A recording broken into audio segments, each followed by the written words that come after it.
Análise dos fluxos de liquidez. Evolução do ativo. Uma análise será feita a seguir com a empresa Suzano e as suas duas principais concorrentes, a Fibria e a Klabin. Análise vertical do ativo. As principais contas do ativo que representam a grandeza significativa para a análise são caixas e equivalente de caixa, ativos biológicos e imobilizado. Mesmo que o ramo de atividade das empresas estudadas seja celulose, papel e biotecnologia, o imobilizado ele representa a maior parte do ativo dessas empresas, mesmo maior do que os ativos biológicos delas. No caso da Suzano, esse grande número de imobilizados se deve ao fato da empresa passar por uma fase de expansão, com a construção de uma nova planta no Maranhão e os investimentos o qual essa operação requer. Como podemos ver na notícia, os investimentos de 2014 ficaram com queda de 33% em relação ao ano de 2013. Tudo isso por causa da implantação da nova planta no Maranhão. Comparação com concorrentes. Fazendo uma comparação entre as três empresas, temos que as três empresas possuem um nível semelhante de ativos biológicos. Apesar disso, a Suzano é a empresa que tem o maior imobilizado e também é a empresa que saiu na frente enquanto aos projetos de expansão. A Klabin e a Fibria também possuem projetos de expansão. Isso explica o seu imobilizado elevado. Evolução do passivo da empresa. Algo que nota-se não só na Suzano, mas também em suas concorrentes, é o alto grau de endividamento. Além do índice de endividamento da Suzano ser alto e dominar boa parte do passivo da empresa, há algo ainda mais preocupante. Ele está lastreado em dólar, o que expõe a empresa às sazonalidades do mercado cambial.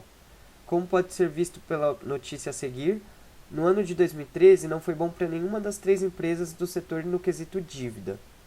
As contas de empréstimos e financiamentos corroboraram para o que foi dito pela matéria do Jornal do Estado de São Paulo na época. A notícia acerta na previsão de que maiores despesas financeiras no ano de 2013 anulariam ganhos operacionais da Suzano, que tem 45% da sua dívida em moeda estrangeira. Análise vertical do passivo e do patrimônio líquido. Comparando os números do passivo e do patrimônio líquido da Suzano com as suas duas concorrentes, a gente percebe que a Fibria, mesmo apesar dela também possuir muitos empréstimos e financiamentos que estão atrelados a moedas estrangeiras, ela foi a que menos foi impactada em relação enquanto a variação cambial. E a gente percebe que a Klabin e a Suzano foram mais afetadas. E o número de desse passivo só cresceu durante os 3 últimos anos. Variações das principais contas do ativo.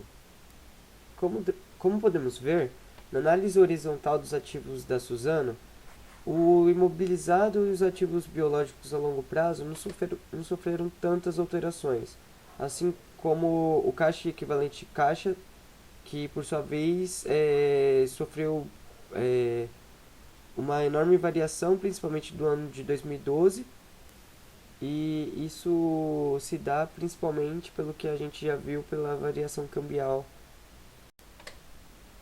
A Fibria apresenta um perfil muito parecido com o da Suzano, principalmente com pouca variação de imobilizado e ativos biológicos durante esses 2 anos, e uma certa variação de caixa equivalentes de caixa também devido à variação cambial.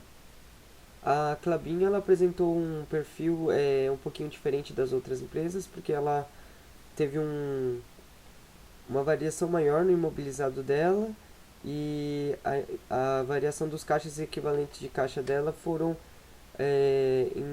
mais nos anos de 2012 e 2013, não no ano de 2012 como das outras empresas.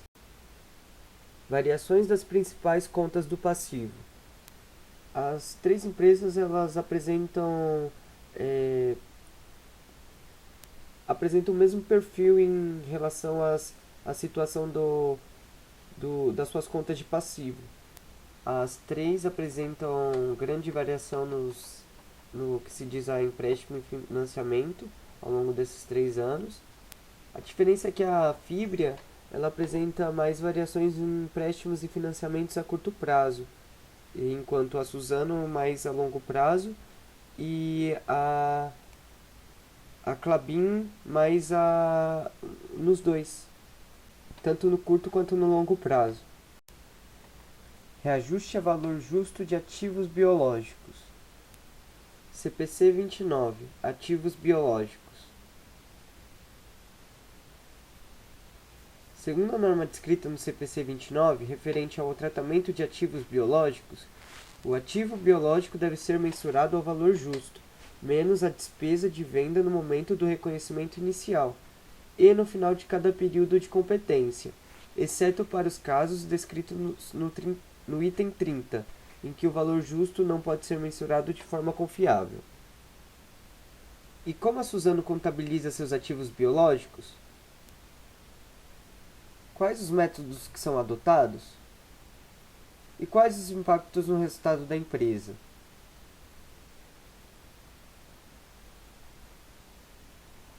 Os ativos biológicos correspondem às florestas de eucalipto de reflorestamento própria e são mensurados pelo valor justo, deduzidos do custo estimado de venda no momento de corte.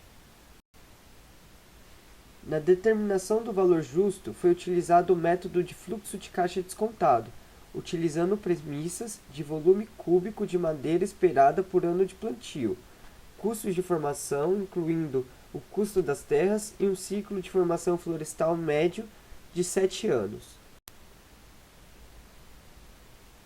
Quando se fala da determinação do valor justo para os ativos biológicos florestais, isso é um exercício de julgamento e estimativa muito complexo, que requer o entendimento do negócio.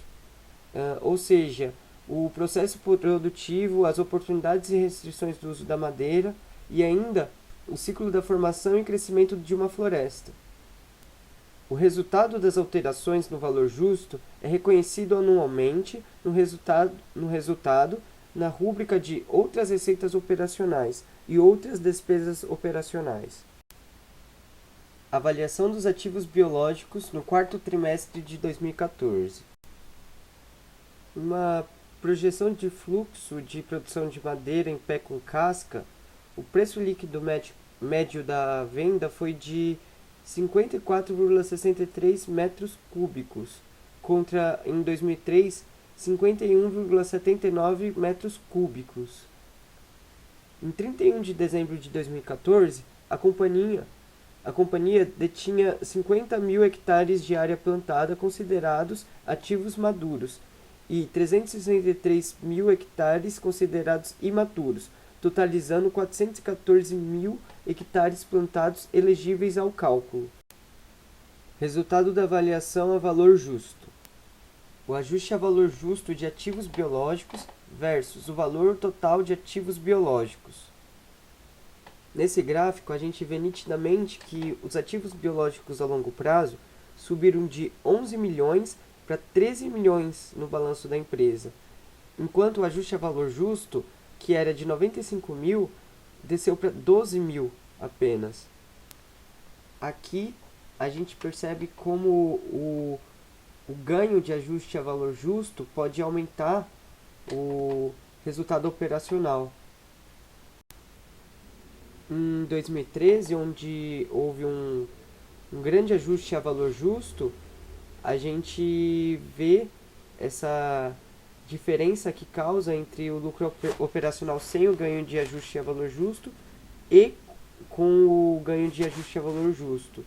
Já em 2014, onde não houve um ajuste a valor justo tão grande, a gente vê que o lucro operacional sem o ganho de ajuste a valor justo, não é tão diferente do lucro operacional em si.